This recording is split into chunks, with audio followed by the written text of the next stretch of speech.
All right. Let's see. Polk. Hi. Unfortunately, we had to cancel the talk that we had planned for GDC. But we do have some super exciting news about PS5. And who better to bring that to you than the one and only Mark Cerny. Without further ado, over to you, Mark. Thank you, Jim. Lead system architect. There will be lots of chances later on this year to look at the PlayStation 5 games. Today, I want to talk a bit about our goals for the PlayStation 5 hardware. I thought it was going to be a meme. The development of the console.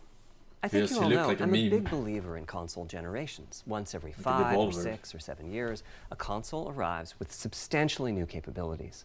There's a lot of learning by the game developers, hopefully not too overwhelming, and soon there's games that could never have been created before.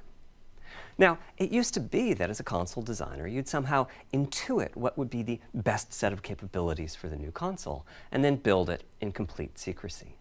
For the PlayStation consoles, that period lasted through PlayStation 3, a powerful and groundbreaking console, but also one that caused quite a lot of heartache, as it was initially difficult to develop games for. So, starting with PlayStation 4, we've taken a different approach, roughly centered around 3 principles.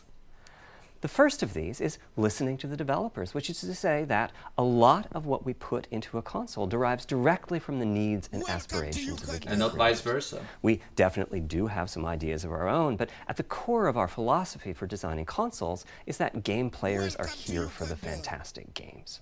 Which is to say that game creators matter. Anything we can do to make life easier for the game creators or help them realize their dreams, we will do. So, about once every 2 years, I take a tour of the industry. I go to the various developers and publishers, sit down, and discuss how they're doing with the current consoles and what they'd like to see in future consoles. This requires weeks on the road, as reaching the bulk of the game creators involves talking to well over 100 people at something like 24 publishers and developers. And it is incredibly valuable. By the way, the feature most requested by the developers, that was an SSD, which we were very happy to put in the hardware, but a lot of problem solving was required. I'll be doing a deep dive on the SSD and surrounding systems later on in this talk. It's also key to make a generational leap while keeping the console sufficiently familiar to game developers. I think about this in terms of balancing evolution and revolution.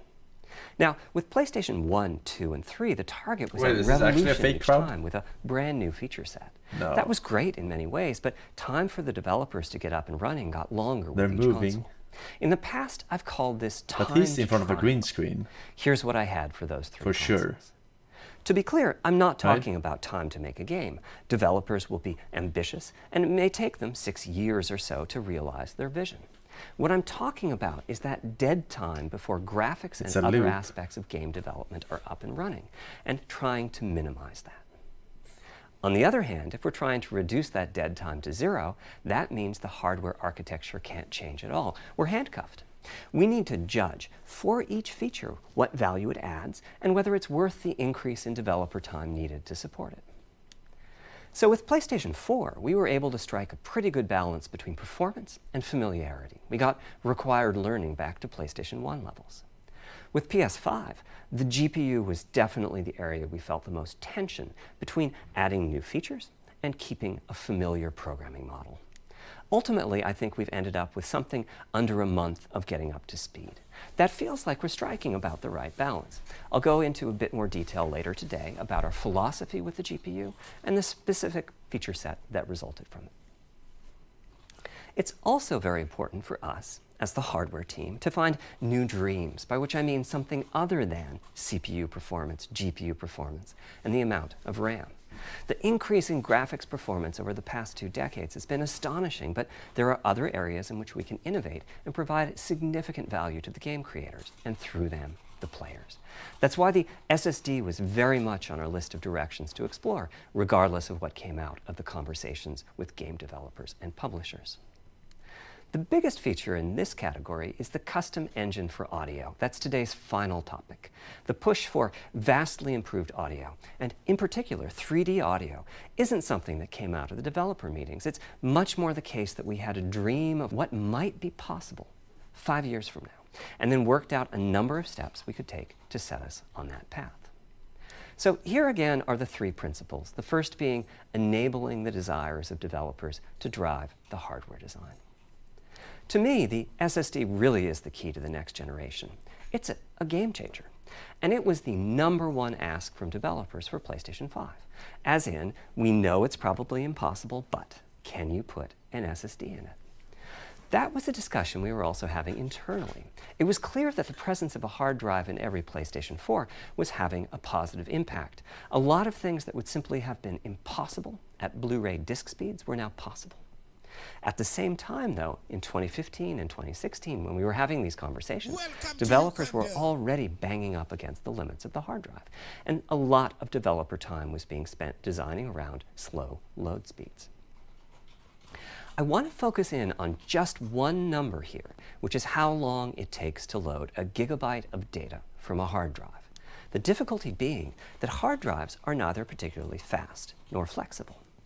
If all your data is in one block, which is frankly not very likely, you can load 50 to 100 megabytes a second, depending on where the data is located on the hard drive. Let's assume it's on the outer edge, which means loading a gigabyte takes 10 seconds. If you compress your game packages, you can fit more data on the Blu-ray disc and also effectively boost your hard drive read speed by the compression ratio. We support zlib decompression on PlayStation 4 that gets you something like 50% more data on Educational and 50% higher effective read speed. Unfortunately, though, it's highly likely that your data is scattered around in various files on the hard drive, as well as sourced from multiple locations within those files. So lots of seeks are needed at 2 to 50-ish milliseconds each. My rule of thumb is that the hard drive is spending 2/3 of its time seeking, and only 1/3 of its time actually loading data. Putting all of that together, a gigabyte is very roughly 20 seconds to load from a hard drive. Now, a gigabyte is not much data. Games are using 5 or 6 gigabytes of RAM on PlayStation 4, so boot times and load times can get pretty grim. Or to put that differently, as a player, you wait for the game to boot, wait for the game to load, wait for the level to reload every time you die, and you wait for what is euphemistically called fast travel. They have a disk inside of them. All of that leads to the dream. What if we could have not just an SSD, but a blindingly fast SSD? If we could load 5 gigabytes a second from it, what would change?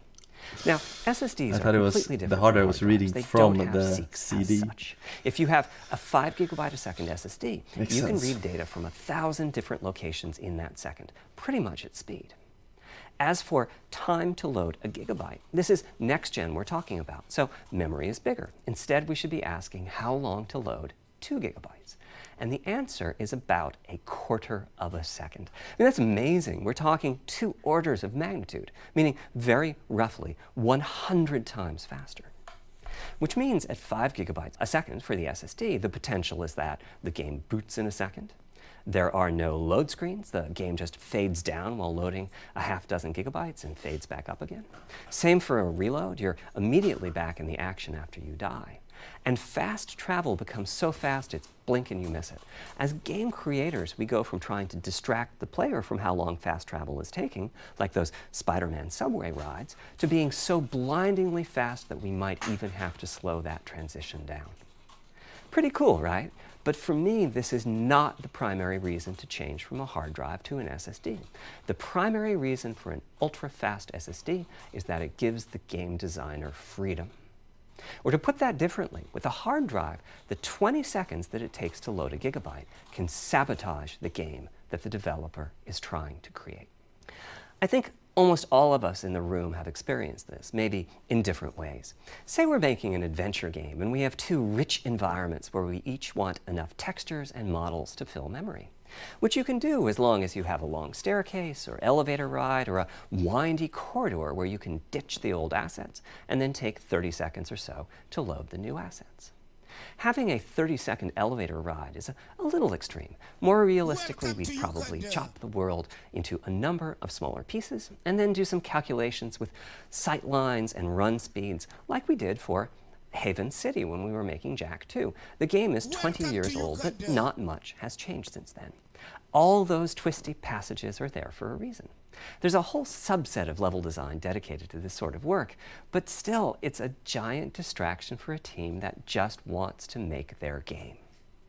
So when I talked about the dream of an SSD, part of the reason for that 5 GB a second target was to eliminate loads, but also part of the reason for that target was streaming.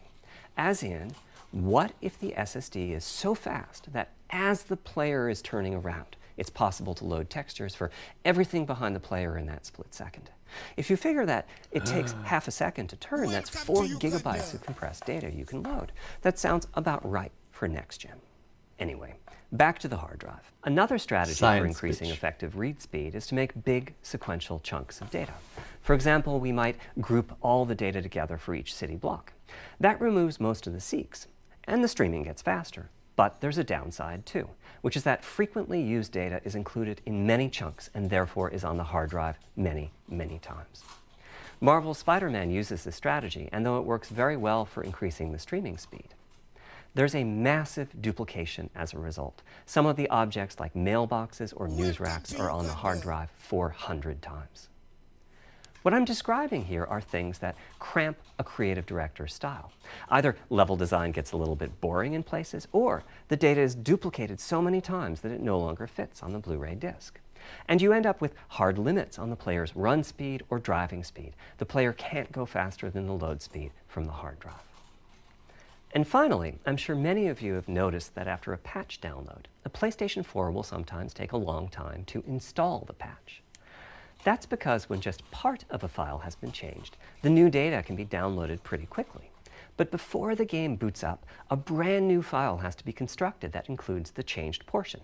Otherwise, every change would add a seek or two. Even so, you can occasionally see this happening on game titles. They start to hitch once they get patched enough. With an SSD, though, no seeks, so no need to make brand new files with the changes incorporated into them, which means no installs as you know them today. There's yet one more benefit, which is that system memory can be used much more efficiently. On PlayStation 4, game data on the hard drive feels very distant and difficult to use.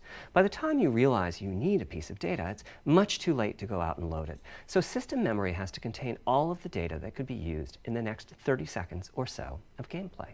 That means a lot of the 8 GB of system memory is idle. It's just waiting there to be potentially used.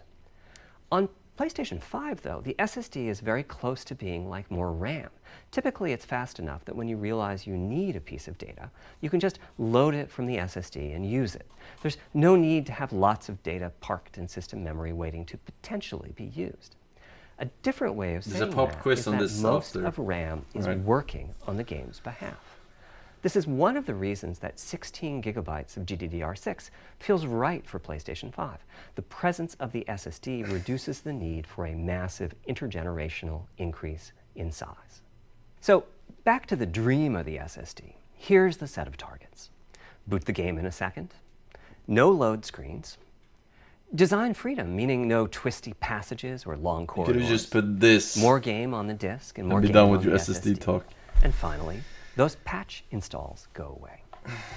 The reality, though, is that the SSD is just one piece of the puzzle. There's a lot of places where bottlenecks can occur in between the SSD and the game code that uses the data. You can see this on PlayStation 4. If I use an SSD with 10 times the speed of a standard hard drive, I probably see only double the loading speed, if that. For PlayStation 5, our goal was not just that the SSD itself be 100 times faster. It was that game loads and streaming would be 100 times faster. So every single potential bottleneck needed to be addressed. And there are a lot of them. Let's look at check-in and what happens when its overhead gets 100 times larger. Conceptually, check-in is a pretty simple process. Data is loaded into system memory from the hard drive or SSD. It's examined, a few values are tweaked to check it in, and then it's moved to its final location. At the SSD speeds we're talking about, that last part, moving the data, meaning copying it from one location to another, takes roughly an entire next-gen CPU core. And that's just the tip of the iceberg. If all the overheads get 100 times larger, that will cripple the frame rate as soon as the player moves, and that massive stream of data starts coming off the SSD. Riddler. So to solve all of that, we built a lot of custom hardware, namely a custom flash controller and a number of custom units in our main chip. I was thinking the flash controller in the SSD was designed for smooth and bottleneck-free operation, but also with games in mind. For example, there are 6 levels of priority when reading from the SSD. Priority is very important. You can imagine the player heading into some new location in the world and the game requesting a few gigabytes of textures. And while those textures are being loaded, an enemy is shot and has to speak a few dying words. Having multiple priority levels lets the audio for those dying words get loaded immediately. On one side, that flash controller connects to the actual flash dies that supply the storage. To reach our bandwidth target of 5 gigabytes a second, we ended up with a 12-channel interface. 8 channels wouldn't be enough. The resulting bandwidth we've achieved is actually 5.5 gigabytes a second. With a 12-channel interface, the most natural size that emerges for an SSD is 825 gigabytes. The key question for us was, is that enough? I mean, it's tempting to add more, but flash certainly doesn't come cheap, and we have a responsibility to our gaming audience to be cost-effective with regards to what we put in the console. Ultimately, we resolved this question by looking at the play patterns of a broad range of gamers. We examined the specific games that they were playing over the course of a weekend or a week or a month, and whether that set of games would fit properly on the SSD. We were able to establish that the friction caused by reinstalls or re-downloads would be quite low, and so we locked in on that 825 gigabyte size, while also preparing multiple strategies so that those who want more storage 825 I'll go through the gigabytes? details in a moment. On Back the to the flash SSD? controller. On the other Really? side, it connects to our main custom chip via They have 4 like lanes of Gen 4 PCIe. Fucking and 100 inside the main gigabytes custom now chip or is something. a pretty I don't know what hefty they have, unit but they have some dedicated to fucking I/O. ridiculous shit. I have to Before we have talk 2 about what games that installed does, at once let's or talk something. compression for a moment. PlayStation 4 used zlib as its compression format. We decided to use it again on It has PlayStation 4 5, but terabytes. on my 2017 tour of me. developers, I learned about a new format called Kraken from Rad Game I can have Tools. like 3 games It's like at most installed at zlib's once. smarter cousin. I don't know how Simple, effective that similar 4 types gigabyte of is. algorithms, but about 10% better compression, which is pretty big. That means 10% more game on the UHD Blu-ray disc or on the SSD. Kraken had only been out for a year, but it was already becoming a de facto industry standard. Half of the teams I talked to were either using it or getting ready to evaluate it. So we hustled and built a custom decompressor into the I/O unit, one capable of handling over 5 gigabytes of Kraken What the fuck format was a input Kraken? data a second.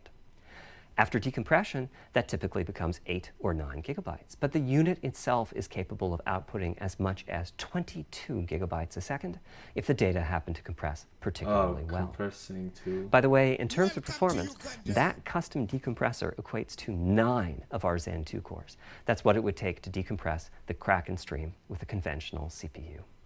There's a lot more in the custom I/O unit, including a dedicated DMA controller. The game can direct exactly where it wants to send the data coming off of the SSD. This equates to another Zen 2 core or 2 in terms of its copy performance. Its primary purpose is to remove check-in as a bottleneck. There's 2 dedicated I/O coprocessors and a large RAM pool. These aren't Zen 2 cores. They're there principally to direct the variety of custom hardware around them.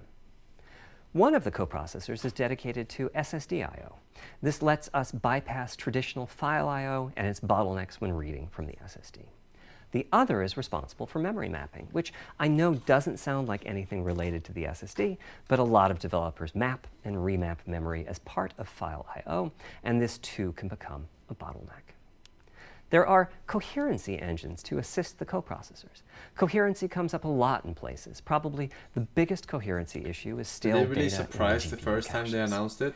Flushing all of the GPU caches whenever the like SSD is read is an something. unattractive option. It could really hurt the GPU performance. So we've implemented a gentler way of doing things, where the coherency engines inform the GPU of the overwritten address ranges, and custom scrubbers in several dozen GPU caches do pinpoint evictions of just those address ranges. The best thing is, as a game developer, when you read from the SSD, you don't need to know any of this. You don't even need to know that your data is compressed.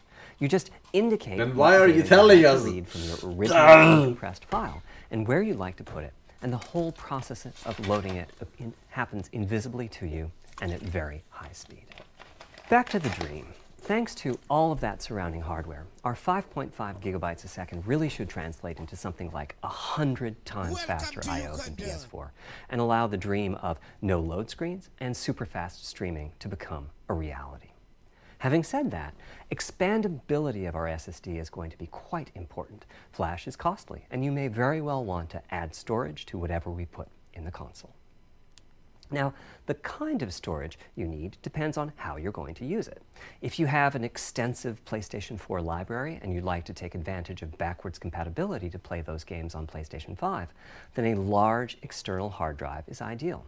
You can leave your games on the hard drive and play them directly from there, thus saving the pricier SSD storage for your PlayStation 5 titles, or you can copy your active PlayStation 4 titles to the SSD. If your purpose in adding more storage is to play PlayStation 5 titles, though, ideally you would add to your SSD storage. We will be supporting certain M2 SSDs. These are internal drives that you can get on the open market and install in a bay in the PlayStation 5. As for which ones we support and when, I'll get to that in a moment. They connect through the custom I/O unit, just like our SSD does. So they can take full advantage of the decompression, I/O coprocessors, and all the other features I was talking about. Here's the catch, though. That commercial drive has to be at least as fast as ours. Games that rely on the speed of our SSD need to work flawlessly with any M2 drive. When I gave the Wired interview last year, I said that the PlayStation 5 SSD was faster than anything available on PC. At the time, commercial M2 drives used PCIe 3.0, and 4 lanes of that cap out at 3.5 gigabytes a second. In other words, no PCIe 3.0 drive can hit the required spec. M2 drives with PCIe 4.0 are now out in the market. We're getting samples and seeing 4 or 5 gigabytes a second. Get fucked. By year's end, false advertising. There will be drives that saturate 4.0 and support 7 gigabytes a second. Having said that, we are comparing apples and oranges, though, because that commercial M2 drive will have its own architecture, its own flash controller, and so on. For example, the NVMe specification lays out a priority scheme for requests that the M2 drives can use. And that scheme is pretty nice, but it only has 2 true priority levels. Our drive supports 6.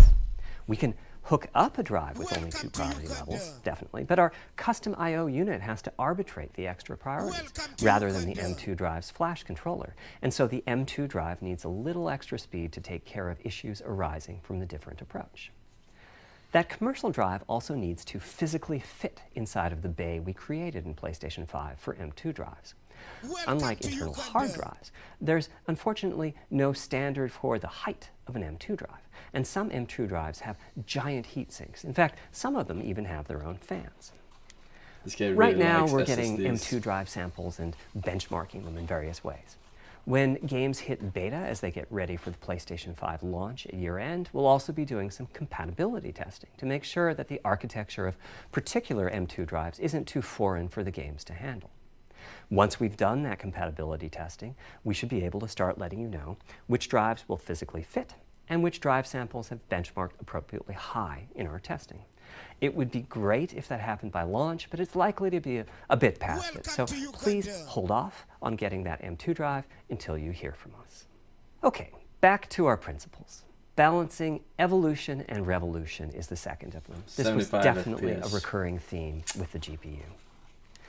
We need new GPU features and capabilities. If we only have more performance, it's not really a new generation of console.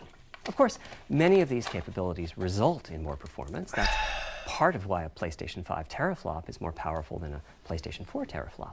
But we aren't just looking for the performance. We also need the ability to do something with the GPU that could not have been done before.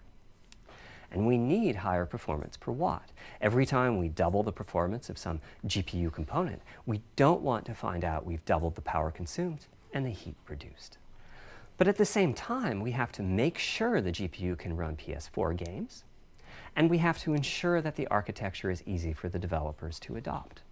Now, backwards compatibility was handled masterfully by AMD. They treated it as a key need throughout the design process.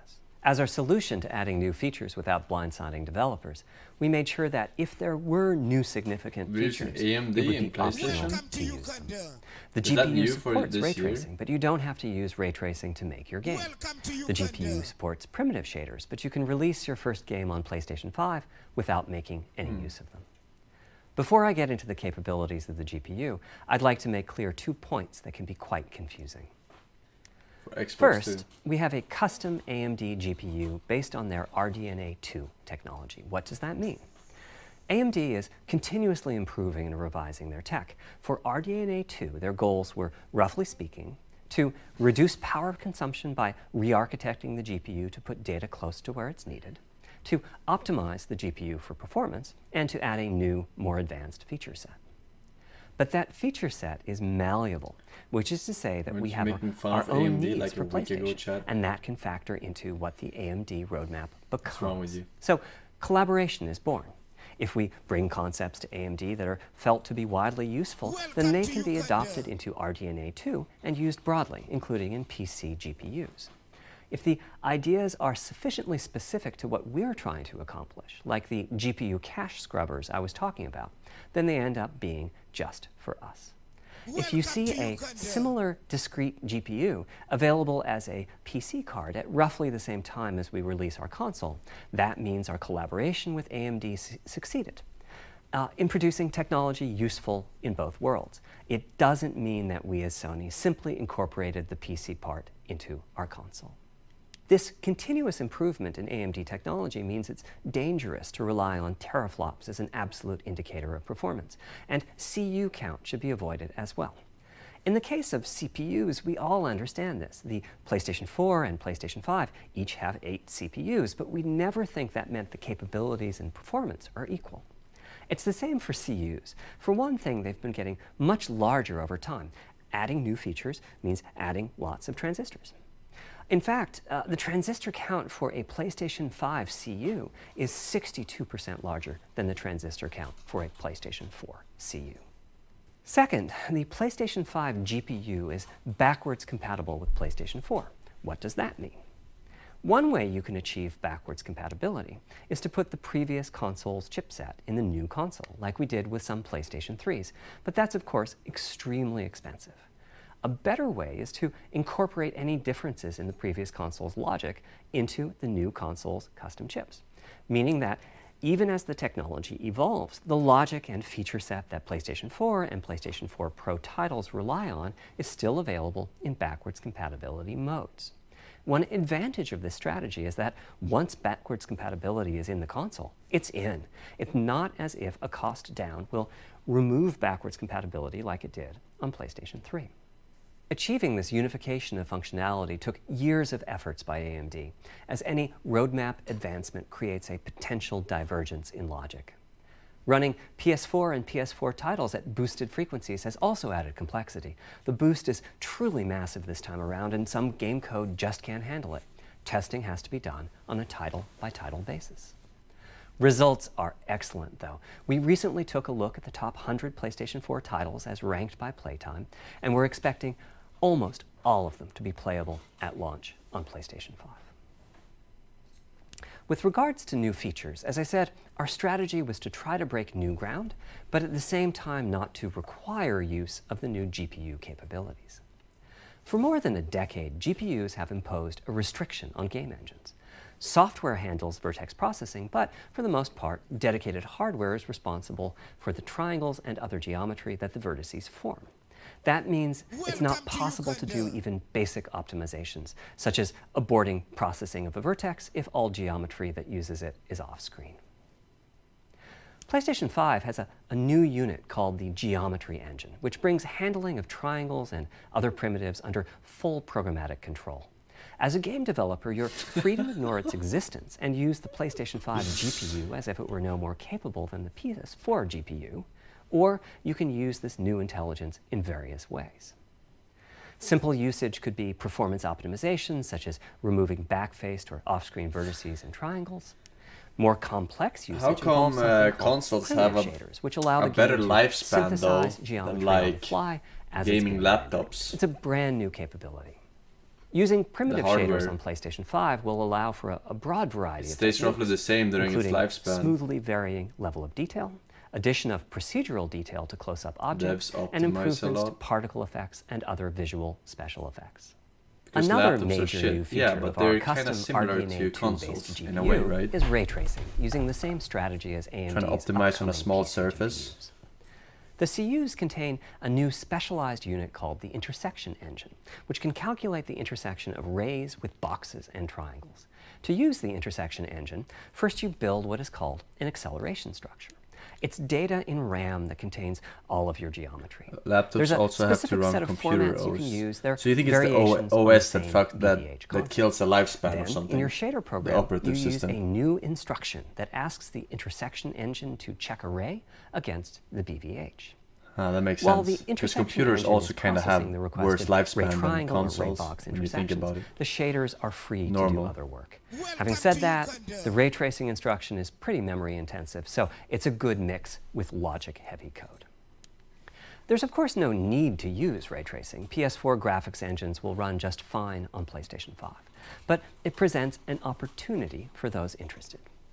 I'm thinking it'll take less than 1 million rays a second to have a big impact on audio. That should be enough for audio occlusion and some reverb. I have no idea what the fuck that means. With a bit more of the GPU million invested rays. in ray tracing, it should be possible to do some very nice global illumination.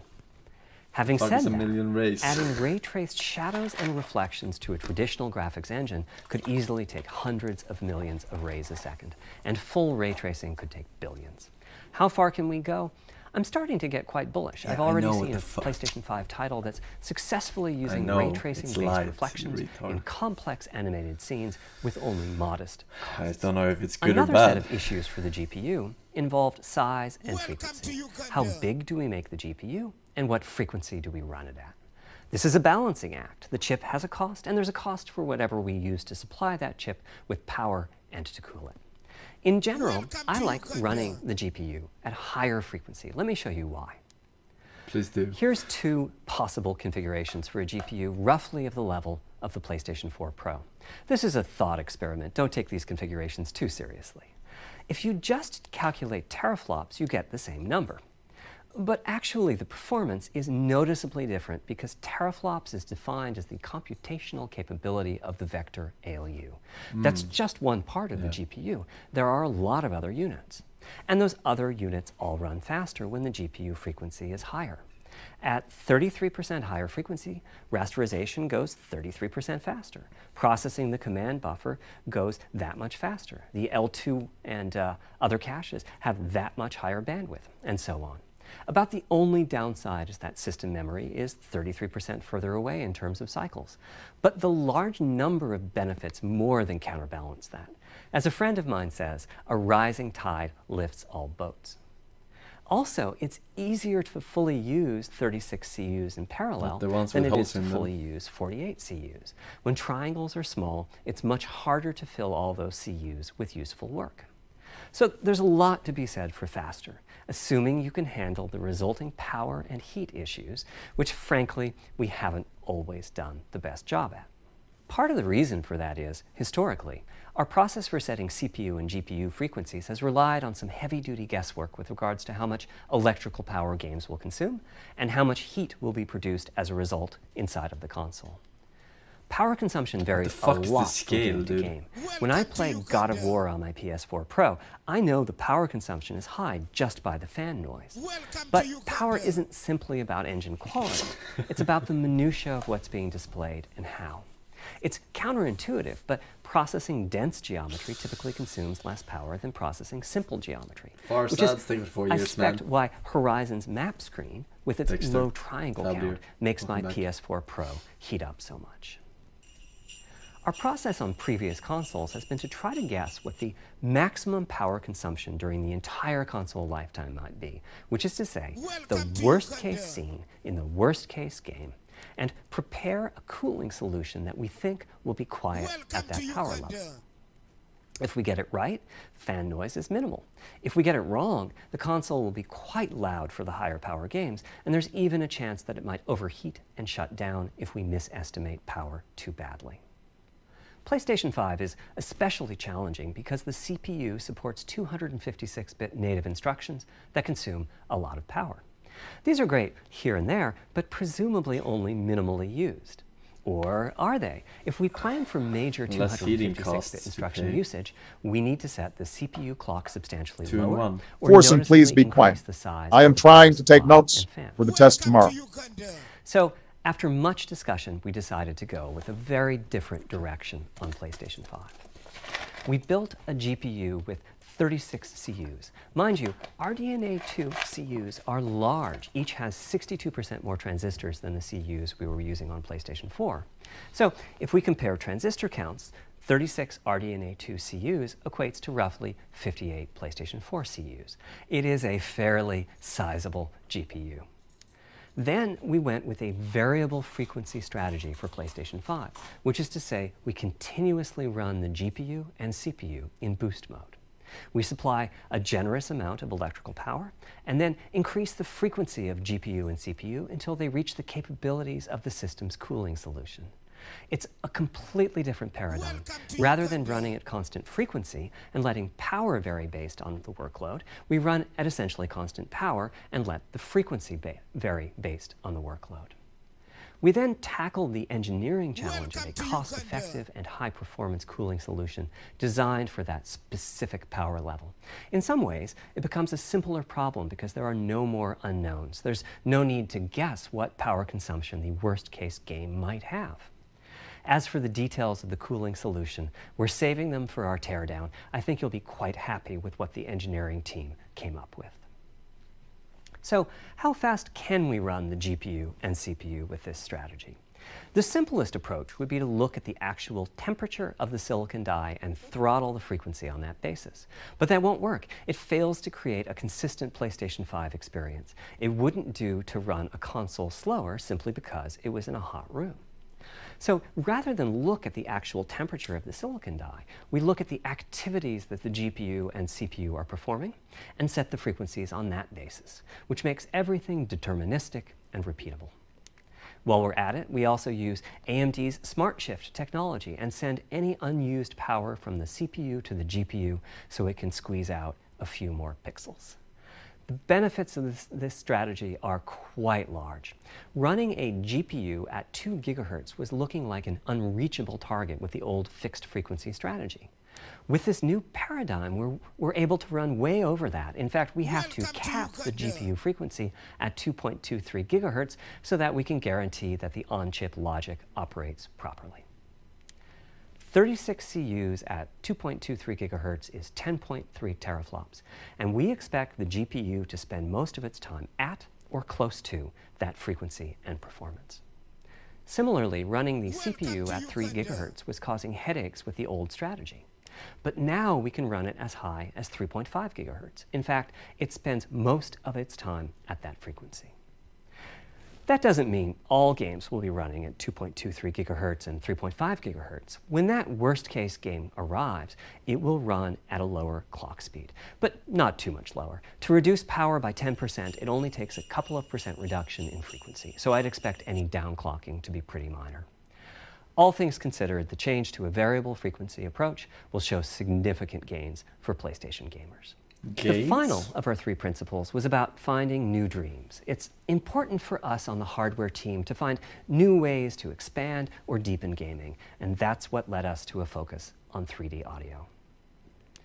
As players, we experience the game through the visuals, through audio, and through the feedback we receive from the controller, such as rumble or haptics. Personally, I feel a game is just dead without audio. I hope there isn't a test at the end of this. The impact of audio is huge as well. At the same time, the audio team on a game project has to do a lot with a little. For example, on PlayStation 4, there's fierce competition for the Jaguar CPU cores. That's okay. Audio typically ends up getting just a fraction of a core. That's not much of a computational resource, particularly when you consider that the visuals run at 30 or 60 frames a second, but audio processing needs to happen at almost 200 times a second. So, it's been tough going making forward progress on audio with PlayStation 4, particularly when PlayStation 3 was such a beast when it came to audio. The SPUs in Cell were almost a perfect device for audio. I never had one. Simple pipelined algorithms could really take advantage of asynchronous DMA and frequently reached 100% utilization of the floating point unit. There's unfortunately nothing comparable on PlayStation 4. Probably the most dramatic progress in the PlayStation 4 generation has been with virtual reality. The PSVR hardware has its own audio unit. Oh fuck, it supports I forgot to take notes. Hey Barak, can I borrow your notes later before the test? Thanks. As well as some valuable experience. Not to oversimplify, but here were our goals for audio on PlayStation 5. The first goal was great audio for everyone, not just VR users or soundbar owners or headphone users. That meant audio had to be part of the console. It couldn't be a peripheral. The second goal was to support hundreds of sound sources. We didn't want developers to have to pick and choose what sounds would get 3D effects and which wouldn't. We wanted every sound in the game to have dimensionality. And finally, we wanted to really take on the challenges of presence and locality. Now, when we say presence, we mean the feeling that you're actually there. You've entered the matrix. It's not, of course, something we thought we could perfectly achieve, but the idea was that if we stopped using just a rain sound and instead used lots of 3D audio sources for raindrops hitting the ground at all sorts of locations around you, then at some point your brain would take a leap and begin to have this feeling of real presence inside the virtual world of the game. This has the capacity to affect your appreciation of the game, just like music in a game does. The concept of locality is simpler. It's just your sense of where the audio is coming from, to the right of you, behind you, above you. This can immerse you further in the game, and it can also directly enhance the gameplay. To use Dead Space as an example, I know, old school, you're fighting enemies in fairly dark, spooky locations. Back in the day, if you played the game using the TV speakers, you could tell that there was one last enemy growling and hunting you down. Sorry to interrupt. May I please go to the toilet? I need to go poop. With headphones, you could tell that the enemy was somewhere on the right, which lets you deduce, but leave your phone, that it must be somewhere behind and to your right. But with 3D audio with good locality, the idea is you know the enemy is precisely there, and you turn and you take it out. So, how do we know where a sound is coming from in the first place?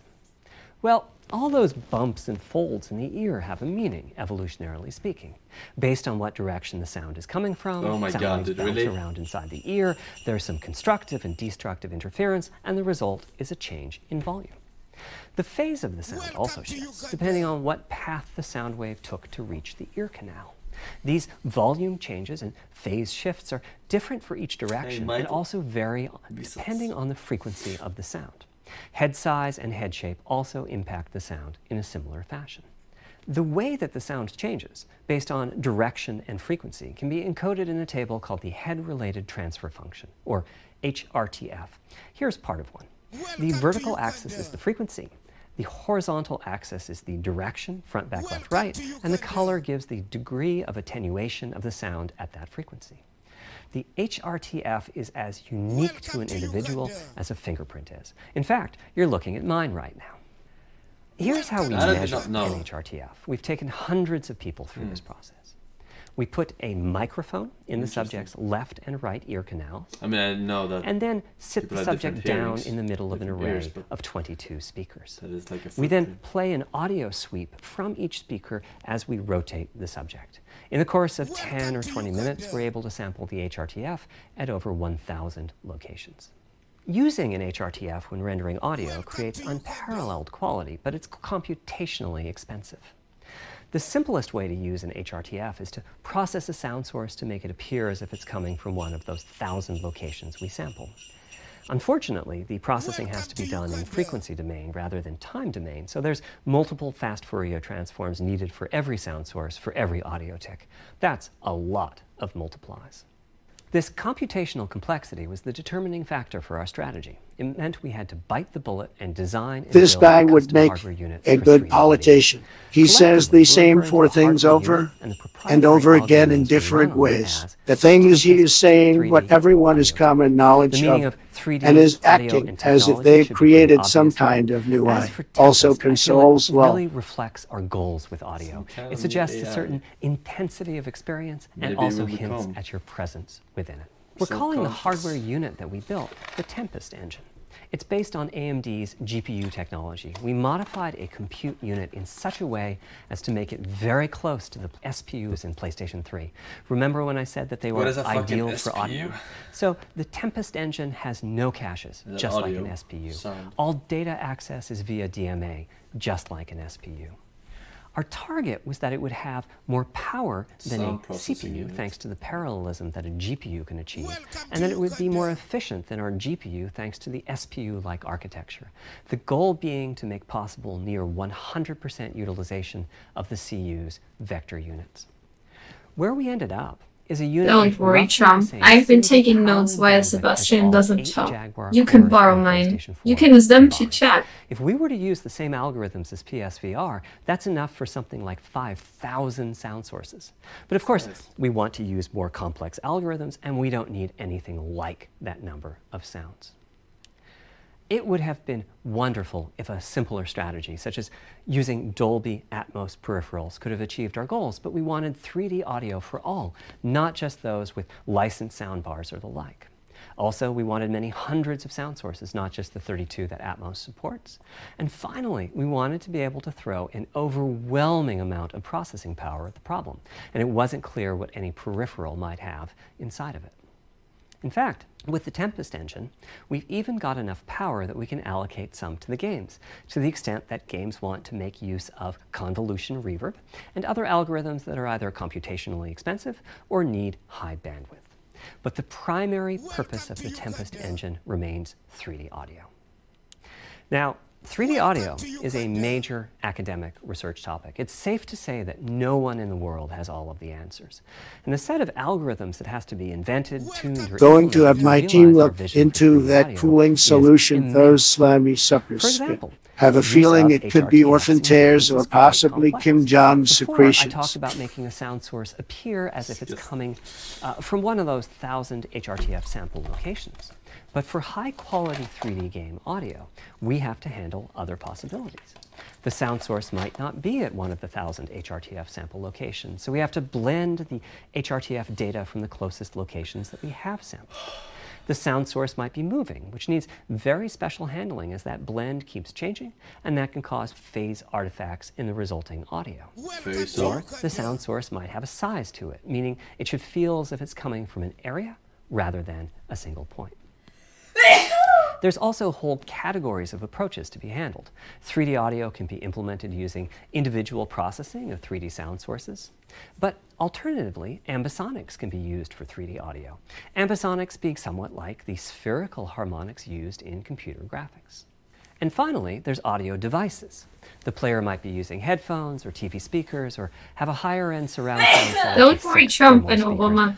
You guys can borrow my notes. I've been taking them while Zed isn't talking. It's You nice can use to have them the to chat. computational resources of the Tempest engine, but it's clear that achieving our ultimate goals with 3D audio is going to be a multi-year, step-by-step process. Having said that, headphone audio implementation is largely complete at this time.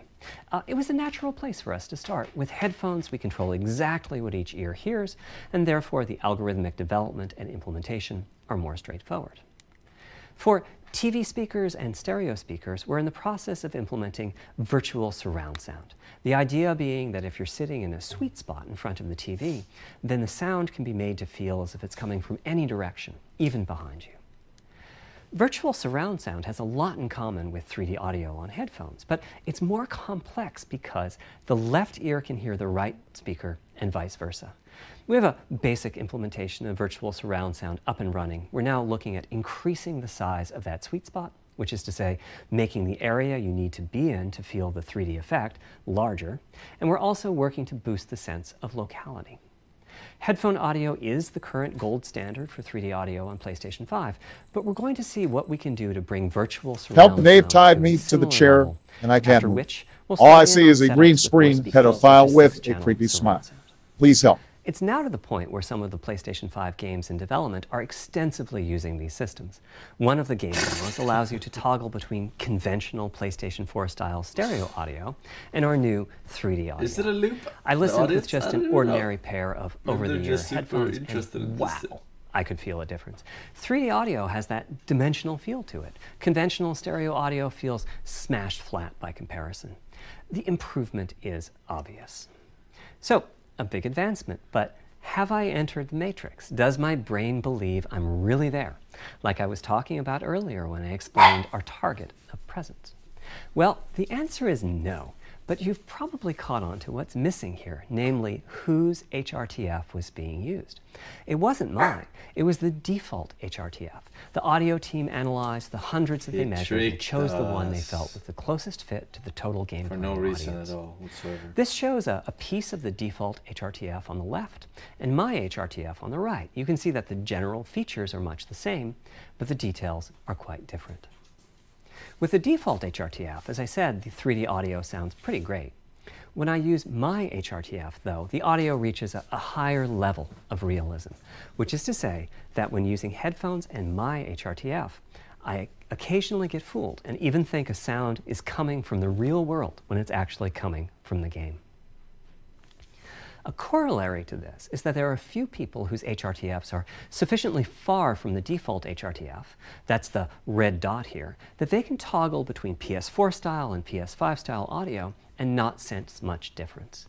I've had a few people describe the PlayStation 5's 3D audio as sounding like a bit better stereo audio. Presumably they're the ones at the very edges of this diagram. Which means what HRTF you're using is key.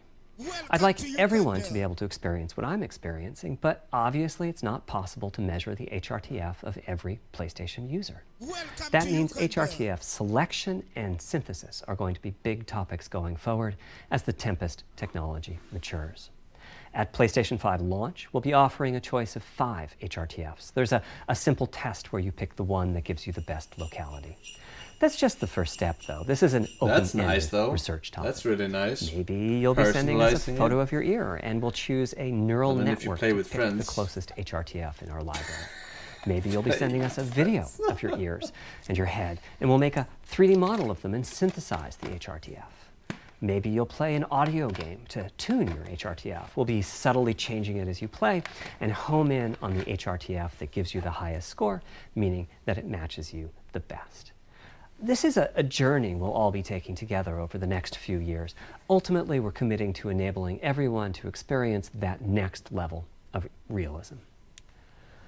Hopefully, I've been able to illustrate a bit about our design and decision-making process today and why PlayStation 5 has the feature set that it does. Now comes the fun part. We get to see how the development community takes advantage of that feature set.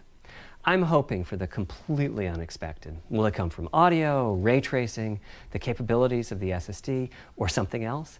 I guess we'll find out soon enough. Thank you for your time today. What? Is that gonna go into specs and stuff? In terms of performance? What the fuck? I feel like I've been raped. My brain. What the fuck?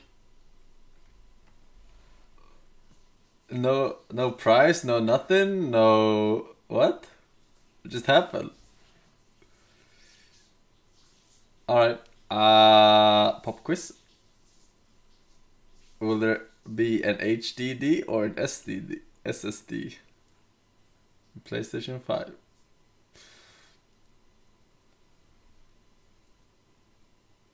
SSD, correct. That's pretty much all I remember. What graphics? What GPU are they using? I didn't even get that. I didn't even get that. AMD, yeah, but how strong? Give me an equivalent in Intel words so I know. RTX 2080? No way. Really? 2080? Really? What? Alright, alright. That is very impressive, but I don't believe you at all. How can they fit that into the price? No way.